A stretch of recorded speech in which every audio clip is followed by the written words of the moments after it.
And now, another exciting episode in the adventures of Outdoor Journal Radio. Well, a very Merry Christmas to one and all. Thank you for joining us on Outdoor Journal Radio, the podcast. He is Peter Bowman. Ho, ho, ho, ho, ho, ho. Easy. Somebody's going to come on the show and embarrass you in a moment. Our usual crew, Vova, Nick, and Dean Merry behind Christmas, the scenes. you filthy animal. Thank you. Right. That's Thank what you. we are, buddy. Don't you forget it. And joining us in a few moments is a very special guest. And he used to come on the radio show when we were doing live radio on this with this very product. And he joins us here very shortly. He's coming from been on a long journey is all I can tell you. Okay. All right. I think so. Before we get on to that, first of all, what do you think of these outfits? I think you and I should keep these and go out bar hopping later. Well, I think it's about the third or fourth year, so I know we were keeping them. I just don't know if we're bar hopping in them yet. But. Okay. All right. Before we get on with the show, I want to remind folks that no, these are not available, although this shirt is available on the shop, Fishing Canada store, shop.fishingcanada.com, along with a multitude of other wonderful clothing and items in general there. If you haven't been there so far, you need to go. Check it all out. Sales are on and off. There's free shipping on items over $100 or total new items in stock purchases. and a very Christmassy look to our advertisement, too. Wow. You know, very wintry, cool. Christmassy. Very cool. Very nice, boys. Listener feedback. This one comes from Jim Lem. Jim Lem. 2075. It's in response to episode 97 of this very podcast. That just was happened. on YouTube. Yeah, we just did that. That's Yeah. not very long ago. No, might have been last week, as a matter of fact, Whoa. or the week before. Quick. Yeah. I like that. Quick response. And I'll let you read it. Okay, from Jim Lim 2075 via YouTube. On the topic of paid parking, because we did a whole podcast on paid parking on 97 and how we're getting ripped off. The Niagara Parkway started charging for parking along the parkway and the 5 launch ramps that's used to be free. They posted yesterday, December 13th, they will be spending $19 million of this money redeveloping the Fort Erie Marina property. Wow. That's awesome. Increasing the number of docks and adding a restaurant and better access for public use.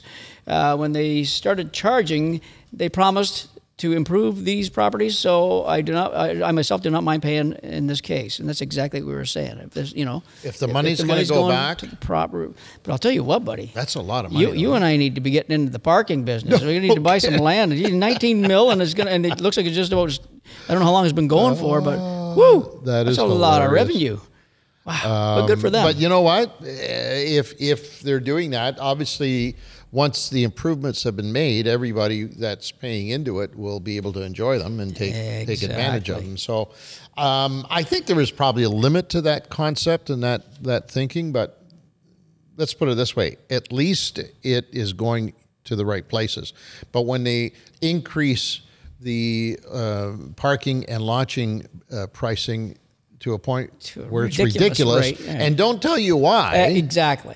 All they have to do is tell you why. Then it's and will they do the old Aurelia COVID thing when they'll leave the parking paying up there after this is all the 19 million's put into it, and they'll still keep pulling in revenue? You never know; they might keep doing that too. So hopefully they would just say, okay, that's good. Now everything is fixed up. We'll go back to free parking up there because you won't need it because you can go down to the marina.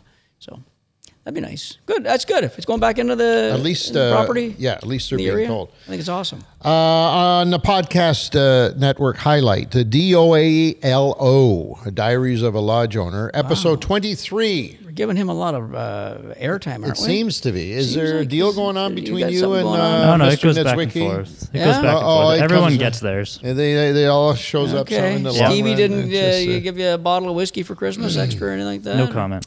On episode 23 with our good friend Steve Nitzwicki, Lodge Owning Essentials.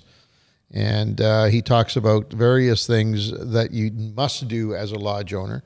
One of them is one that we've participated with him on several occasions at the old lodge, and that is jam nights. That was unique. That was fun, to be honest. As soon as you walk into Chaudière Lodge, when Steve was there at least, I don't know if it's still the same way, he had 3 guitars up on the wall right there, and they looked like they were just decorations like we have up here. Those were all, grab them up and play them. Stevie said, do you play? Do you play? Do you play? And what he'd do is he'd get everybody together. Okay, well, you got to come get together on Tuesday night or tomorrow night or whatever, and we're going to have a jam night. And she was a jam night.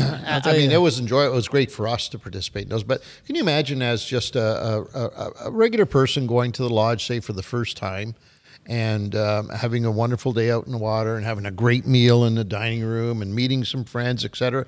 And now it's later in the evening and the fire's crackling outside, and all of a sudden the guitars come out and people start jamming and singing, and what a great experience that would be. What a surprise that would be, because I don't think we've ever seen it at another lodge, have we? We've seen somebody maybe have a guitar a little bit, maybe one person playing it. I do remember one time we were at Lake Athabasca. Yeah. Remember that? Yeah, they came out with the guy singing the opera, sang the Star Spangled. What did he sing? God Bless America or something? First of all, he did God Bless America, but then he sang the Tom Jones song, Delilah. Right. Right. Oh my God! So it turns out this guy was good. I don't recall his name, but this was years ago. But he was a small little man, an older gentleman, and he was sitting by himself. We were sitting around the campfire, and there's a couple of guitars going and people talking and stuff. And all of a sudden, we hear this huge voice belt out this song, Delilah. And it was coming from him. And I'm telling you, this guy was so impressive. Didn't he not sing it at an NHL game? He sings the anthem at the Baltimore Orioles. Oh, okay, that's what it was then. Camden Yards. Yeah. He was the guy who sang the anthem. We just met him in the middle of nowhere at this place. At a fishing lodge. But the voice in the middle of the night in northwestern Canada, in the middle of nowhere, was haunting, is the only way I can describe it. Yeah, he was so good. So different, yeah. Anyways, we had a great time. Yeah. But those things are important when you go to lodges. You know, far too often I think people think that they shouldn't be socializing, and quite the opposite. I think a lodge that offers you an opportunity to socialize with the other guests there, I think those are some of the best lodges anywhere, as opposed to everybody sticks to their cabin and you know. And jam night there would be sometimes indoors and sometimes outdoors. There's a big area on the big granite rocks there, about 5 or 6 Adirondack chairs, and then everybody sat around there and picnic tables, and we just sat with guitars out there and lit a fire and just gave her. It's fantastic. It was fun. Maybe a beer or two, maybe involved there. It might have been the odd one. I didn't see any personally, but yes. No. Anyways, that's a whole bunch of that is available on episode 23. Lodge Owning Essentials of Diaries of a Lodge Owner podcast as we speak. If you haven't already checked it out, go listen to it. It's fantastic. They have a whole bunch. Steve's got a whole bunch of things there about going to your first trip, going to a lodge, etc. In the news.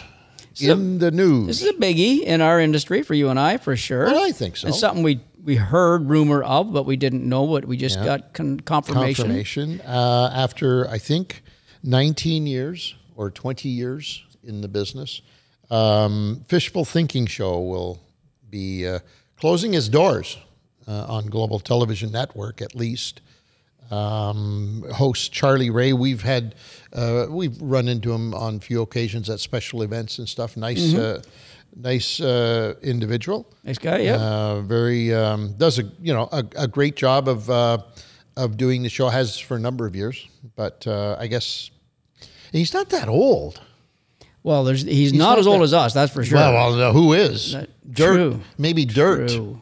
You know? Anika and I are pretty close. Yeah. The Countess and I are pretty close. Yeah. So she's in that running. You're old.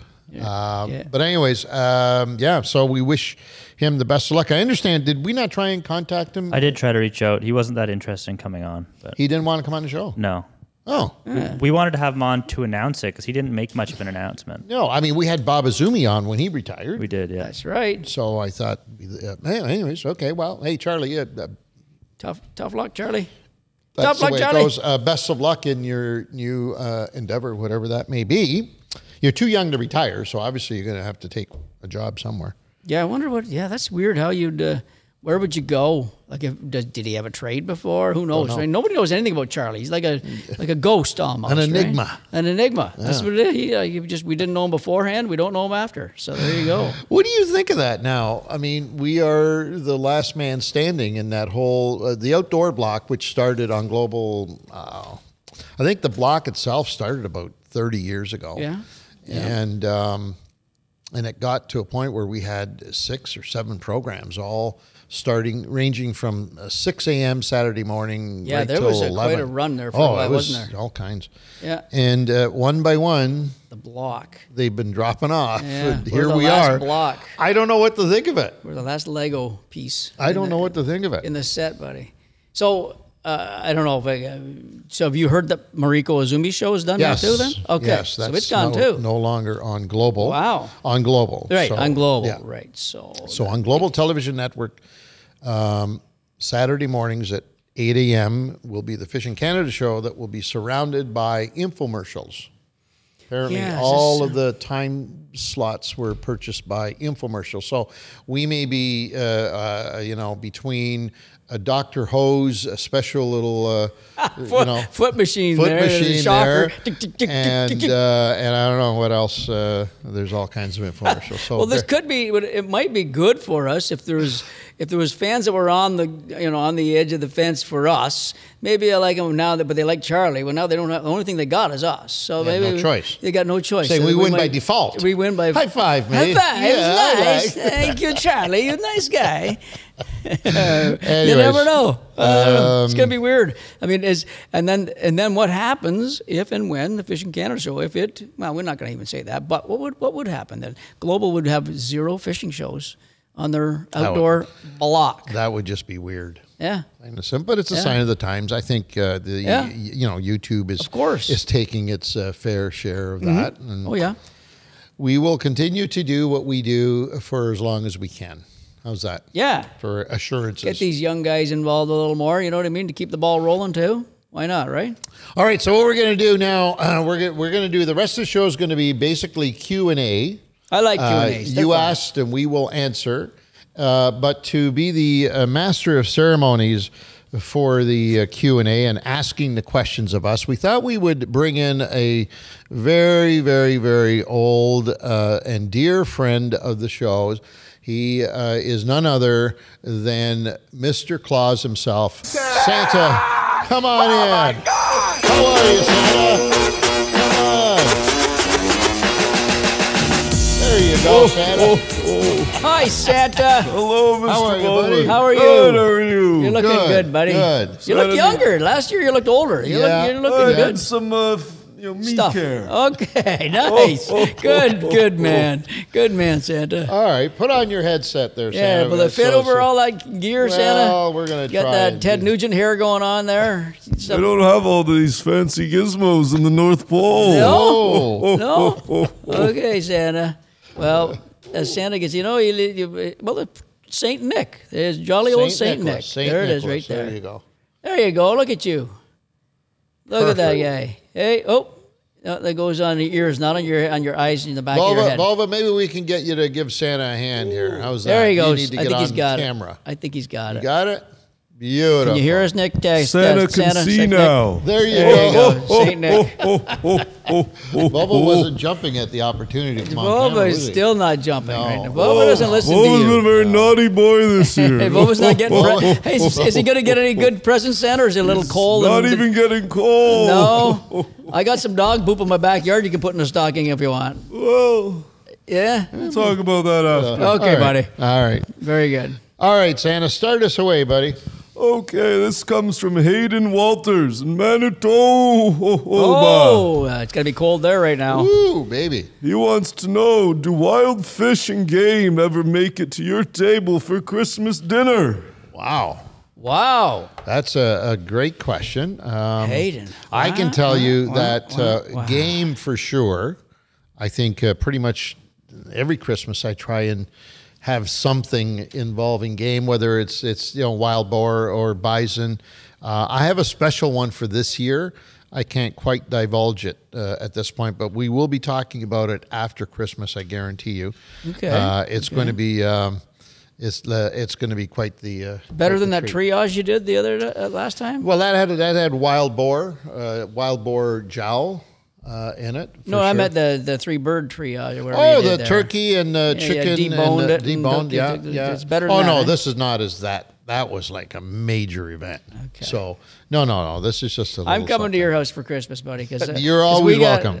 We always have turkey, and I love turkey, but That's turkey and Thanksgiving. Thanksgiving. Well, That's no, it's Thanksgiving. turkey at Christmas too. I'm telling you, I like turkey, but maybe wild turkey. If we could have wild turkey Wild one turkey. time. Have you ever that had would- wild turkey? Yeah, I had it once. It was I've really never good. tried it. It was really good.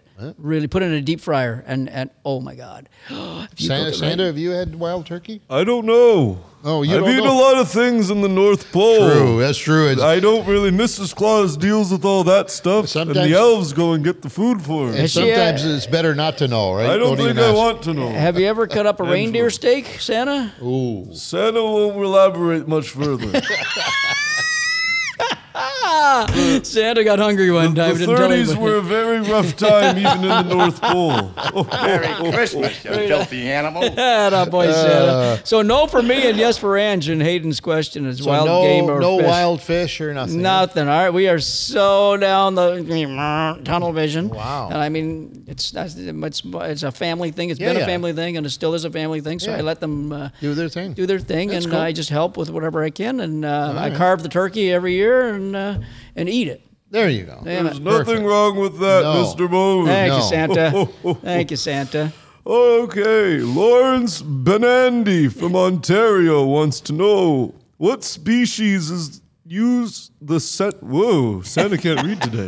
I don't. No, Santa's missing his glasses at the moment. Oh, I see.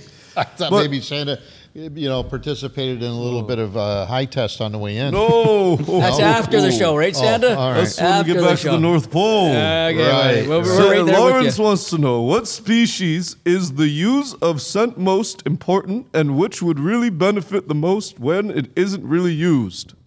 Where? Whoa. Okay. And which would benefit the most where it isn't really used. So if it's not used sort of typically, maybe you could up it up. I think that's what Lawrence is saying. I don't know, Lawrence. What species is The use of scent most important The to use, not the use. Like I said, Santa's having trouble today. and Okay, the which use. would benefit the most when where it isn't really used. That's the You part. know, like maybe muskie fishing, It's for saying instance. what Muskie, fish- how much, not too many guys use scent in muskie fishing, I don't think. Which fish know what I'm would saying? you benefit from using scent, and which ones does it not really matter? Okay. All right. Well, Yeah, we can give our info let's on this. let's say this. That's the part I'm confusing with the question. Does he want to know which fish use scent, meaning their own ability to smell? Is the No. use of, is the Should use you of be scent. using scent for some fish, and should you not really So- use it for other fish? So one like an odd species of fish, but I've done it before, and Angela's done it before, is catfish. Yeah. Where the scent issue is huge. Right. You need to put a chicken liver down there, nice, That's right. fresh, or even stinkier. Stinkier, the better. Chicken liver down there, and they will pick that scent up from, I don't know, miles away, but hundreds of feet away, they can pick that scent up. So that's a fish species for sure. That A uses sturgeon would scent. be another one. Sturgeon would be another one That for sure. is very similar to channel cats or catfish. Mm-hmm. And that all has to do with the environment they live in. Those fish live in generally in an environment where the visibility factor is 0, and if they don't have the ability to smell their way through to finding food, then they don't eat. So they've developed an incredible scent. I think catfish might have the strongest ability to smell of just about any other freshwater game fish. Probably. that, Apparently, that we've eels got. have a great sense of smell as well. And obviously, shark in saltwater. Shark, obviously. we've heard stories about shark, and I don't know how many. And Dean has something here. It says as far as 500 miles is written. I've only heard like a mile or two, but if they can scent something at 500 miles, that is beyond incredible. if you Like ask I can't me. even fathom that. It's unreal. But what I did learn from this, How far is Sault Ste. Marie from here? About 500 miles, would that be? I would say. Ish? Yes. That's It's a solid 30 minutes by sleigh. is that what it took you? As the Here it crow is, flies. too. That's Fun awesome, fact for Santa. everyone to know. I want to get on that sleigh instead of driving the truck up there every time, man. Very quickly, I found, I didn't write this, this is not my stuff, but this is some negative, some neutral, and some positive scents for fish. Okay? So in the negative, what do you want to hear, negative, neutral, or positive first? Oh, let's go negative. Let's get that out of the way. Human skin oil, L-serine, sweat. L-serines, yeah. Bad. Nicotine, bad. Ooh, bad. Petroleum and derivatives, gasoline, motor oil, bad. Suntan lotions, bad. Bug repellents, bad. Chemical, this is a weird one. Chemical plasticizers added to soften plastics. That one is weird because we use soft plastics, and it's plastisol that they use to make that stuff. Wow. So I don't know about that one there. That's kind of weird. I'll have to make sure the elves don't use that in this year's Christmas making. And it's bad. They might be snorting that stuff up, Santa. You gotta watch those guys because they're pretty bored the rest of the year. So You just can't trust those elves. And then perfumed soaps are the last one in that one. In the neutral category, so the fish don't care about this, I guess. And one's surprising here. Anne's going to leave it to the end because you'll be surprised at this. Alcoholic beverages, natural vegetation like grass and leaves, human urine is one that's quite surprising as a neutral. No kidding. Chlorinated water, soda pop, juices, and non-perfumed soap and biodegradable detergents. But the one that's neutral that I always thought was positive is anise, oil of anise. Anise oil. It's positive. Yeah. What do you mean it's neutral? They said they're putting it. They're saying that it doesn't. Fish don't care about it. Is what they're saying. Wow. This website. That's weird. It's been a scent forever, hasn't it? It's been a scent forever for sure. Yeah. I used to use it right out of the bottle. Yeah, exactly. Wow. You and I we did it in the St. Lawrence River. We carried bottles of it with us, That's weird. and it never stopped the fish. But maybe it didn't matter to them. Maybe we would have caught more. We would have won the Derby if we hadn't used that. Exactly. Okay, and the positives. Fish extracts, including herring oil, bait fish guts, fish slime. They have an asterisk there. I didn't look it up, but there's got to be some slimes that are probably better than others. Natural bait, like worms, stuff, blah, blah, blah. Milk and some dairy products, such as cheese, is a positive. Stinky cheese.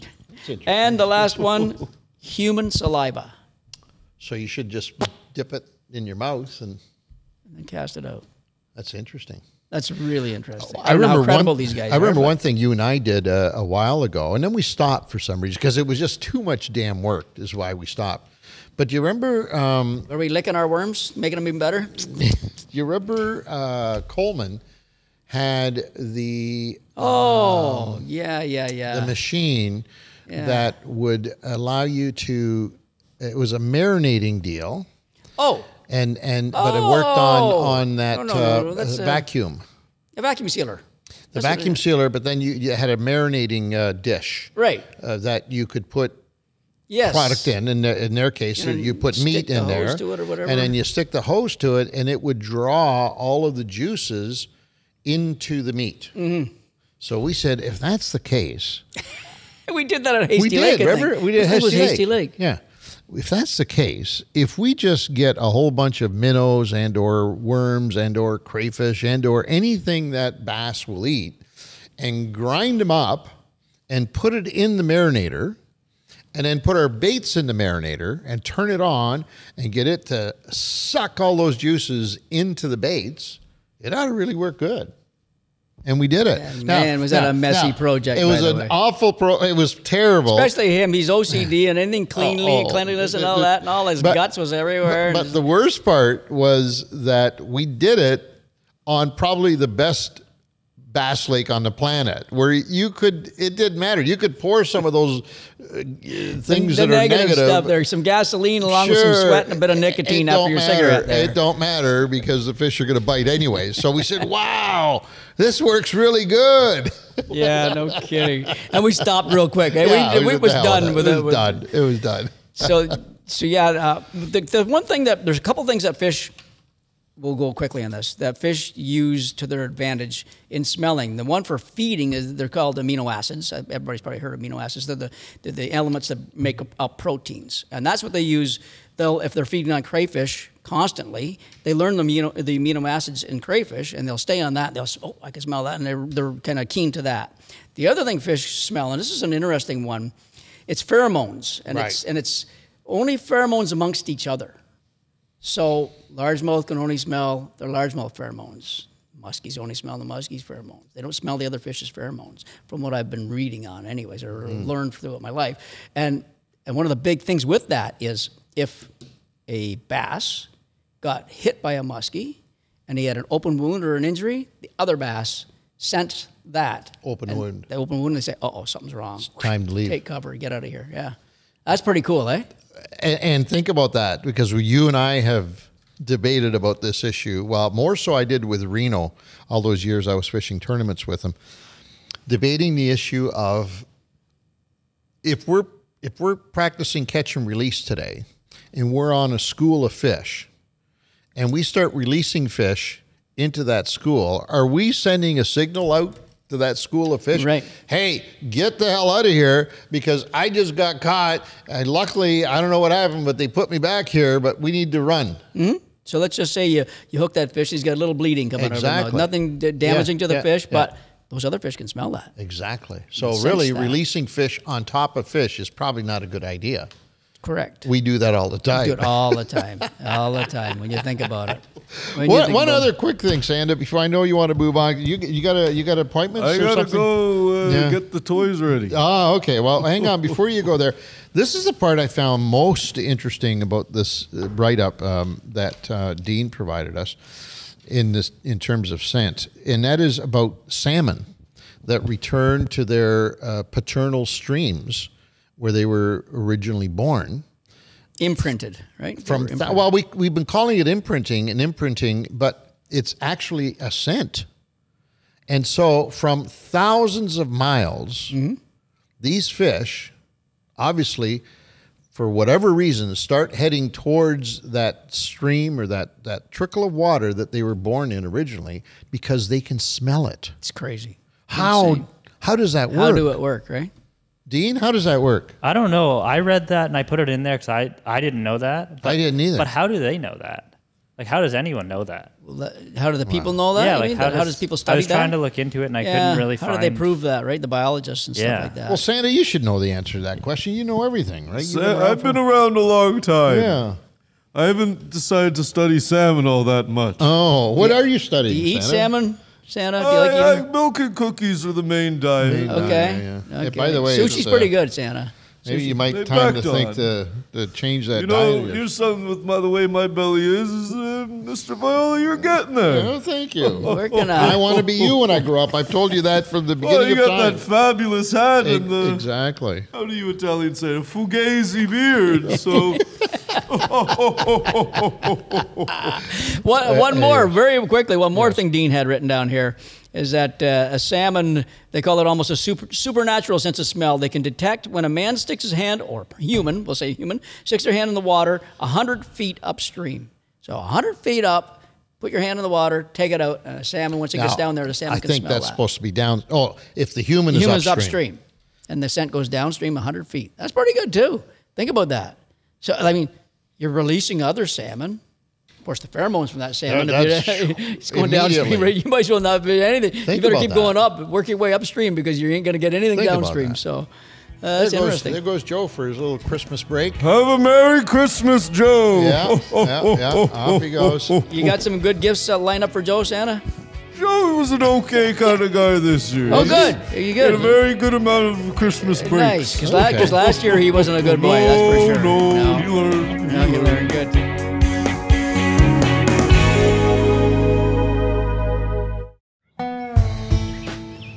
There's an adventure just outside these walls. It's something you'll hate to leave and can't wait to get back to.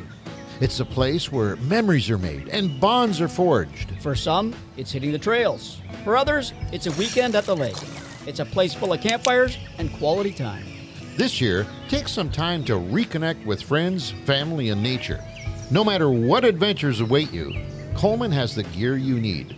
Visit colemancanada.ca to gear up today. The outside is calling. Answer the call.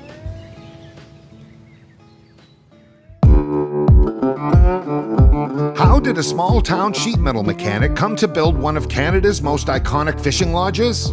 I'm your host, Steve Niedzwicki, and you'll find out about that and a whole lot more on the Outdoor Journal Radio Network's newest podcast, Diaries of a Lodge Owner.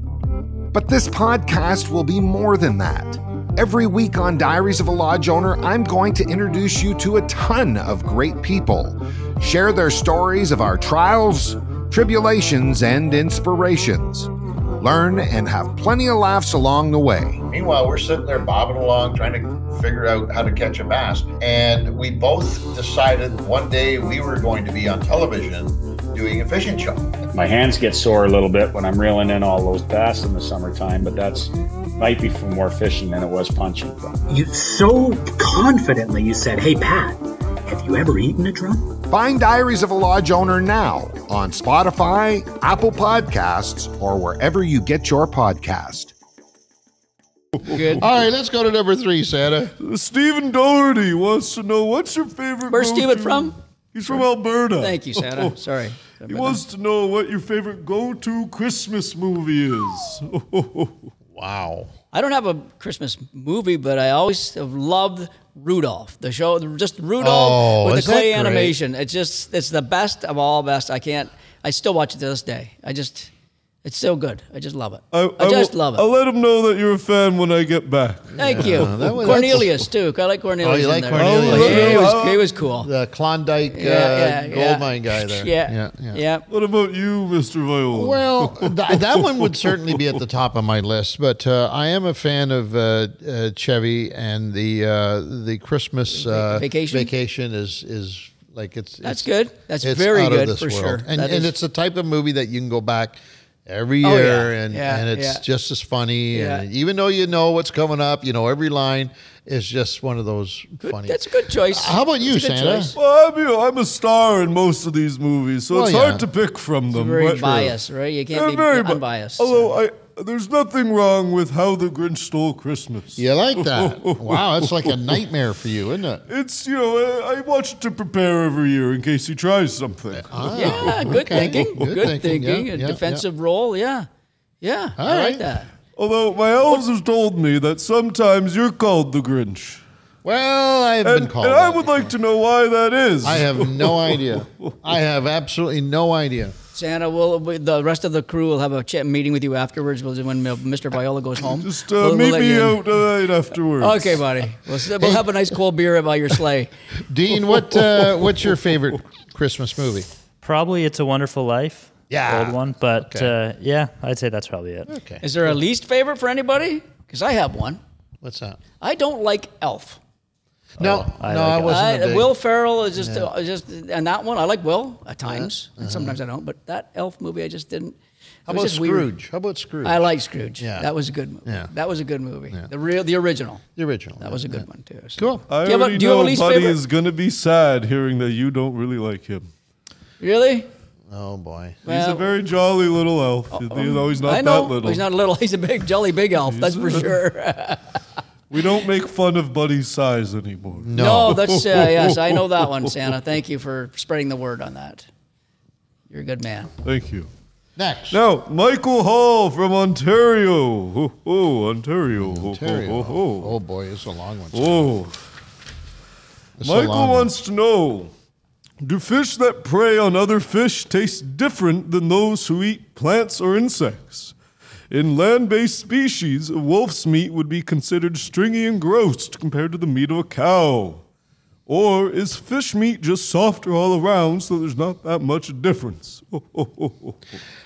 I know this is kind of spooky, but I was up most of the night. I couldn't sleep thinking about things. And honestly, this has nothing to do with this question, but I'm right now going through a deja vu moment because I asked myself this very question through the night. And I'm serious. I'm not kidding you now. I know it's weird. But my question was to myself, why is it that, with the odd exception, vulva being one of them, why is it that we, as humans, we eat animals that are vegetarians?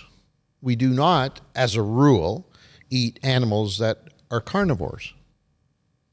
And I tried to go through my mind. In the mammal world, not in the fish world. Not because- except underwater. This was the premise that I was going through was except underwater, it's the exact opposite. So I was asking myself, all right, there's got to be some exceptions to the rules. And I was going through all of the meats that we eat, and with the odd exception, and it wouldn't be considered a carnivore. It would be more of a, what do they call, Santa? Omnivore. Omnivore, thank you. Would be maybe a bear, which the odd time will eat meat. Very, not, I won't say the odd time, when the opportunity arises, but as a preference, it would be a vegetarian, berries and it just, and I could not think of a single meat that we eat that would be considered a carnivore.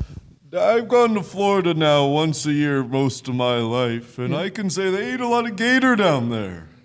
They do eat a lot of gator tail. There would be one. Good It's thinking. a very big carnivore. Good thinking. I don't like alligators. I never thought of that. And mountain lion, I don't know if have you guys had mountain lion? No. It's really good.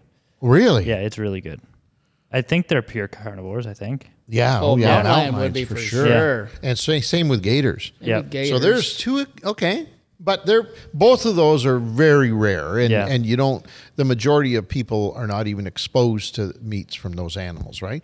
The meat that we eat predominantly are vegetarians, except underwater, and it's totally reversed. Underwater, we eat carnivores, but we don't generally like to eat plant eaters as a rule. Right. Isn't that weird? I swear, I thought about this all night last night. That's weird. All night. Just, you're It was just the most clairvoyant. bizarre. You are clairvoyant. I don't know. And then I see this written here. Kresgen. You're Kresgen. I'm telling you. And you weren't preparing for the podcast ahead of time, looking at the No. the thing I sent you. No. Dean, have you met Ange? Exactly. Who's he talking Okay, about? what are you talking about, buddy? He is the winger of all wingers. Joe's coming Hey, back. Joe. Merry Christmas, buddy. Merry Christmas, buddy. You and all those little elves in there with you. Hey, Oh, that's leave right. Joe and his Well, elves alone. Joe and elves. There's a whole story there. Let's not even go there. But yeah. So anyway, so this is an interesting question. And now here's another one then into the fish world for Michael and us. Mm-hmm. There is a difference to me. There is a difference between farm-fed salmon and wild salmon, and hatchery-raised trout and wild trout.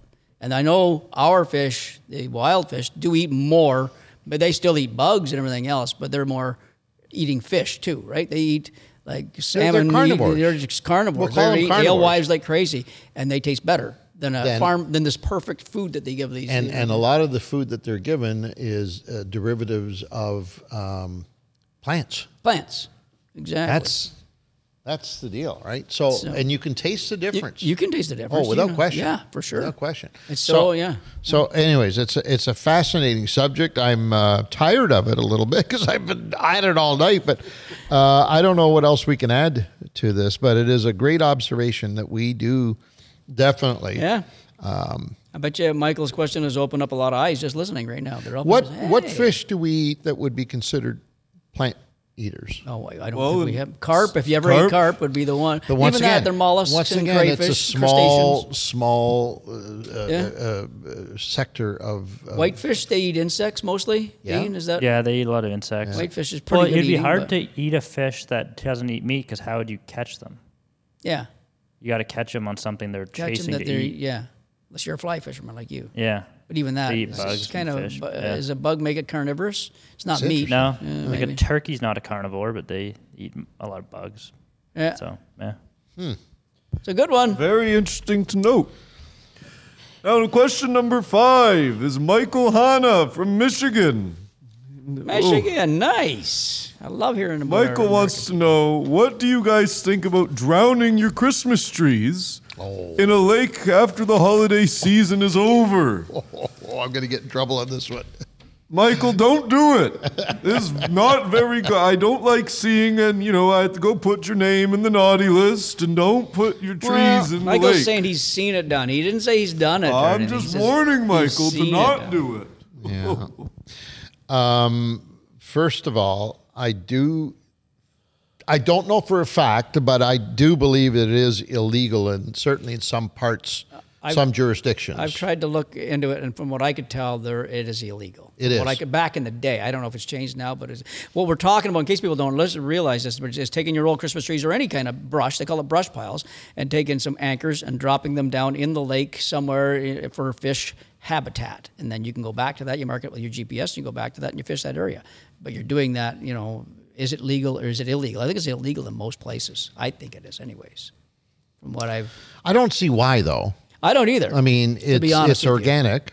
It's helping. It's helping the fish because you're building a good, solid habitat for them, cover for them. You're putting that tree in the middle of maybe off of a weed bed where there's otherwise would never have fish, but now they have a stopping point where all the little bugs are eating the algae. And I will admit to having done that on several occasions. Get the hell out of here! On several occasions. You got them marked on a GPS? The problem was it illegal for me to fish your brush piles because you put them in there? The problem was that it was pre-GPS days. Right. Oh yeah. So what we had to do is triangulate. Oh yeah, I know all about that. With a little scope, triangulate where the spot was, and good luck finding that brush. I probably sank about, I'm going to say 10 or 15 brushes in my time, and we did it not through the ice, which is the smart thing to do if you were going to do it if it was legal. In other words, place them exactly where you want them on the ice and let nature do its business when it melts, and they'll fall through. No, we did it in the open water period, pre-season, and then had to try and figure out where they were based on landmarks that we saw on shore and triangulate. Oh my God, it was a nightmare. How was the old OCD, the clean boat OCD working after those days? You must have went insane. I could just see you going, oh my God, hey, Reno, what? There's a needle, a pine cone. Dean, anyways. Dean, your question for Dean. Maybe he knows this. Yes. Leaving a Christmas tree on the ice, is that illegal? On top of the ice? You need a permit from the MNR. I looked it up. So in Michigan, where this question was from, you need a permit regardless. In Ontario, I think only the MNR can do it. So they'll take a donation. I think on Simcoe, when I was there last year, I saw a bunch out there, and they were all managed by the MNR. Did you mark them for us? Yeah, I did. Okay. Yeah, I have them. Yeah, I don't see why it would be an issue at all. I really don't. I guess if people were doing it everywhere, would you run into an issue? Like every year there's hundreds of trees going in? It'd be better habitat for fish. Yeah. Right, because that tree's going to attract all kinds of food, starting with zooplankton and vertebrates and everything are going to attract to that tree, which means that you're going to have all kinds of minnows and perch and stuff around it, which means you got predators. It's just... What if you drop the tree on some fishies? They're pretty they're pretty slimy. They can get out of there. If something was on the tree that then gets into the water. Oh, you forgot like some of your ornaments. Yeah, exactly. Those lights, drop those lights down there, you got Santa. something else in the water. Okay. Well, the fish. We're responsible. We could clean that stuff off, Santa. We wouldn't do that. I see you when you're sleeping, and I know when you're awake, Mr. Bowman. You are not very responsible. I'm not a responsible guy. Santa, why are you so smart, Santa? Damn, I can't pull anything. I know for a fact, but it has to be legal in certain states because they all plant brush piles off of their docks and they openly talk about it all the time. You know that? Yeah. The tournament guys, we found brush pile here and there, and these guys, they drop it off their docks for crappie fishing. Right. They drop it straight down up the end of the dock and all the crappie come in like that, and it sounds like it's legal in certain states, but Hey, that's a good question to look into. If we could, Santa, you need to get us some info on that. I'll get the elves looking on that Thank you. as soon as possible. As soon as after Christmas, when they got a little bit of time on their hands, right? Thank you, Michael. Michael Hanna from Michigan. Thanks for listening too, Michael. Appreciate that. We'll check it out. And now we have a Peter Westhouse from Ontario. Yes. Peter. He wants to know, what is the most important quality you look for in a fishing lodge or outpost? There you go. I can answer that one real quick. Answer's got porcelain. Two. I look for porcelain. Most important criteria, porcelain. That's it. If it's got porcelain, I'm interested. I start looking further into it. If it's got no porcelain, unfortunately, I've gotten to a point in my life where I'm not really interested. There's too many good options with porcelain that are available to me. I'm sorry if there's a lodge owner out there listening that does not have porcelain. I'm sorry. It doesn't mean your operation isn't worthy or viable. I just don't go to it, Santa. But what of where it's not porcelain, but it's a little cooler than porcelain? It's got a little flame in it, a little incinerator Well, toilet. see, Santa, that to me is porcelain because the structure itself it's pretty much the is same. porcelain. He's talking about, Santa's talking about the new craze now called it's called the Cinderella.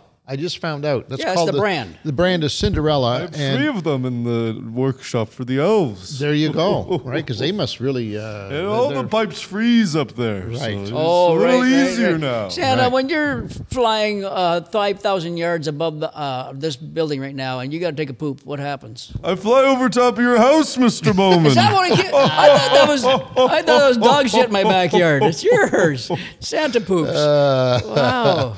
Okay, Santa. When you feel that shotgun blast coming back at you, you're going to feel something. I'm going to put a good lead on you.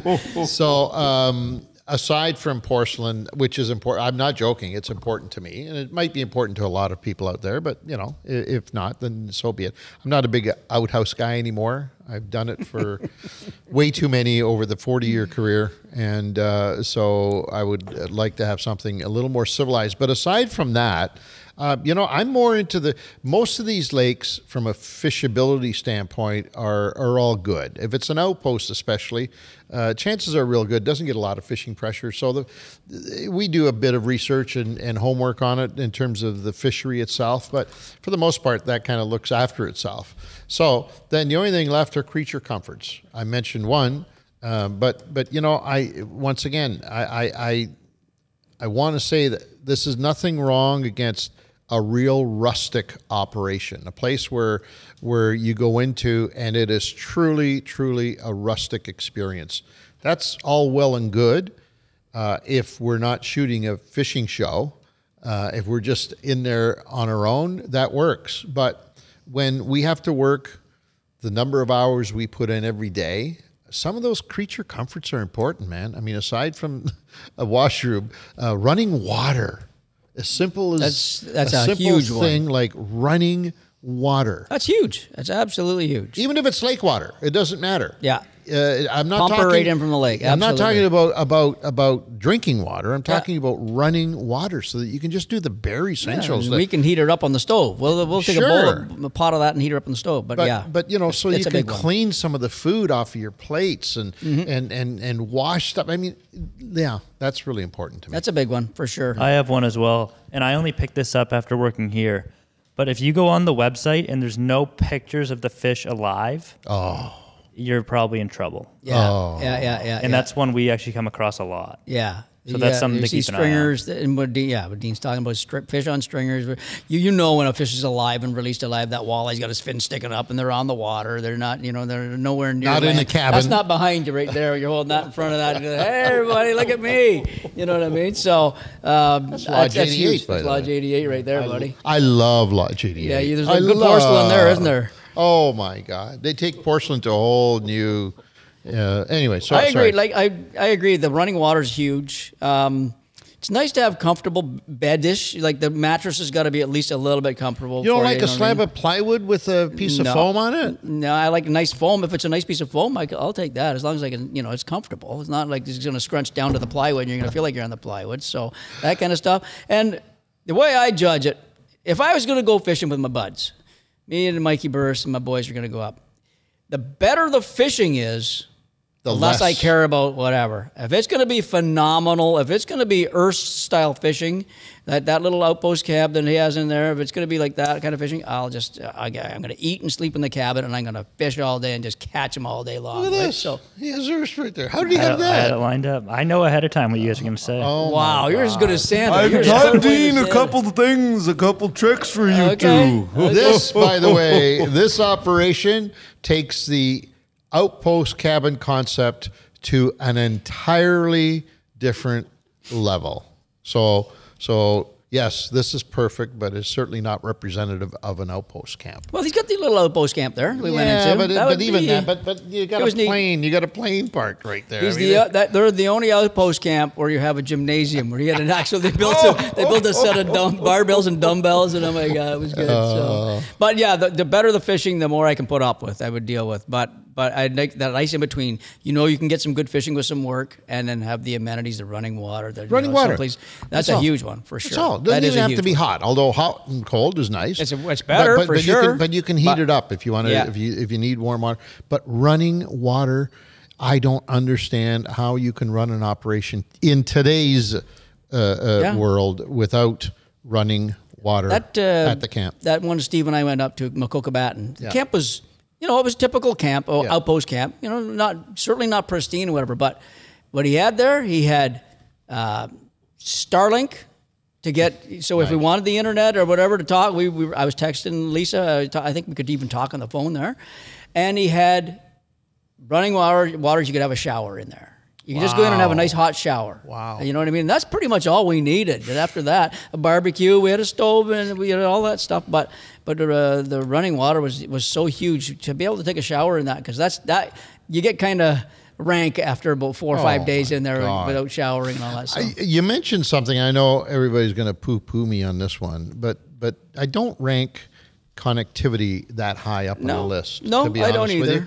I do think that some form of communication for emergencies. Yeah, you need a Garmin somehow you need something. Yeah, something for. But I'm not that big on having to have the connectivity. Yeah, I get you. Well, I have to make a lot of those new connectivity things at the Owls these days. You probably deal a lot with that, don't you, Santa? It's becoming more and more of a necessity. Can you communicate with Mrs. Claus when you're 5,000 miles up pooping on my house? She knows. She knows. Oh boy, she's good, isn't she? Mrs. Claus scares me on a good day. Okay.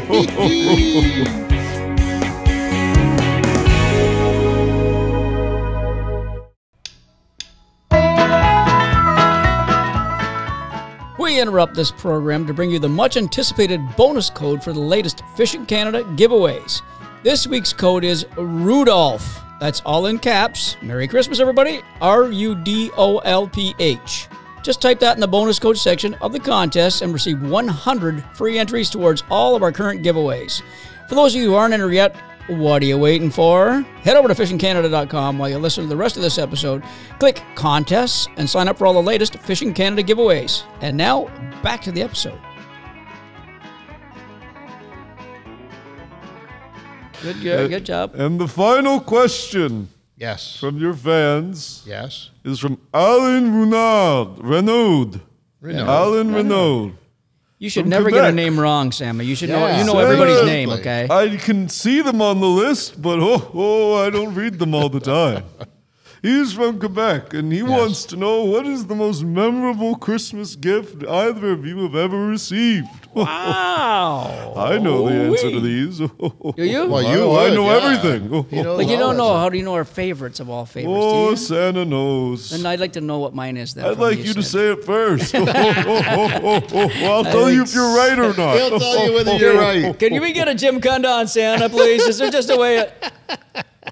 I've got the Christmas board here. Oh, sorry. A bunch of bullshit. There you go, Santa. I just called you out, Santa. I don't know if I'm believing in you anymore. Oh, boy. What a great question that is. From Alan Renaud from Quebec. Holy smokes. You know what I'll say, Santa, that time that you brought me, and it was the worst Christmas and best Christmas ever, all in one. So you brought me a guitar amplifier and an electric guitar. I did. Yes. And the electric guitar, I opened it up and I was, oh my God, this is the best Christmas ever. And the guitar, a break in it or a chip in it or something happened. I don't know if it was in the shipping or whatever. So since Santa couldn't come back to help me out, he sent my mom and dad to help me out. And my mom and dad took that guitar back. And we went to a guitar store and they said, sorry, blah, blah, blah, maybe we'll get you another one. And we got me another one. And I still have that guitar to this day. I don't play it, but I have it right now. That was my first of that. I cranked out more Black Sabbath on that guitar, Santa. And I thank you. I thank you for that. You want to kind know of what my favorite Black Sabbath song is? Yes, Santa. Snowblind. What is it? Snowblind. Very good. It's Very good, fitting. Santa. Very fitting. I know this is going to be weird, but... Okay, here we go. No. I can't think of one particular one. I love everything I've ever received, whether big, small, or indifferent. I think it's the whole spirit of Christmas, right, more than anything else for me. And I really, honestly, I cannot pick one. Sorry, Santa, you've done a great job at delivering, but I'm telling you, they're all great. There's not a bad one among them. I'm not going to waste another elf on you this year. It's a waste. Unappreciated. No, very much. That's what I just said. Very much appreciated, because every one of them, regardless of what it was, has been great to me, because it's all in the spirit of Christmas. Do you have a memory, Santa, though, of a gift that you brought to little Angelo that you thought he might have really freaked out? The little Angelo guy a few years ago. Yes. And as odd as it sounded, it was a measuring tape. Well, there's a measuring tape. Little mini Santa here has not stopped talking about how great that tape has been. That for the tape years was fantastic. Later. It was a great gift. Thank you, Santa. It was absolutely wonderful. But I know what you like. But that little tape meant as much to me as a vacation to Jamaica, which I got one year. That's very Buddhist of you. They're all wonderful. It's just a great experience. Very Buddhist of you, Mr. Viola. There you go. There you go. And gentlemen, that does it for me on the questions today. You conclude that. Santa. I conclude these questions. Thank you for coming by, Santa. I have one. Oh. Yes. Oh. Where did you get those fabulous hats you're wearing? Well, there's a company that kind of rips off Santa. He sells all kinds of Santa paraphernalia, but we don't want to throw him under the bus. I'll find out soon enough. Okay. We'll give you some coordinates after the show, buddy. Okay. Okay. Thank you, Santa. No problem, boys. Have a merry Christmas. Same to you, and thank you for Santa. taking time out of your schedule. I know how busy you are this time of year. Thank you for joining us and coming on to the podcast. I'll be here next year, I'm sure. Oh, perfect. Thank and you. Say hello to Mrs. Claus and I all the will. else for us. Have a good one, gentlemen. Take care. No more pooping in my house, Santa. Poop on the next door neighbors, please.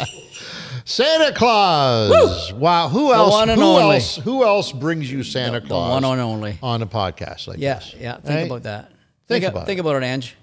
I can't Think stop about it. thinking about Podcast, it. Christmas clothing, and Santa Claus. Think about it. Doesn't get any better.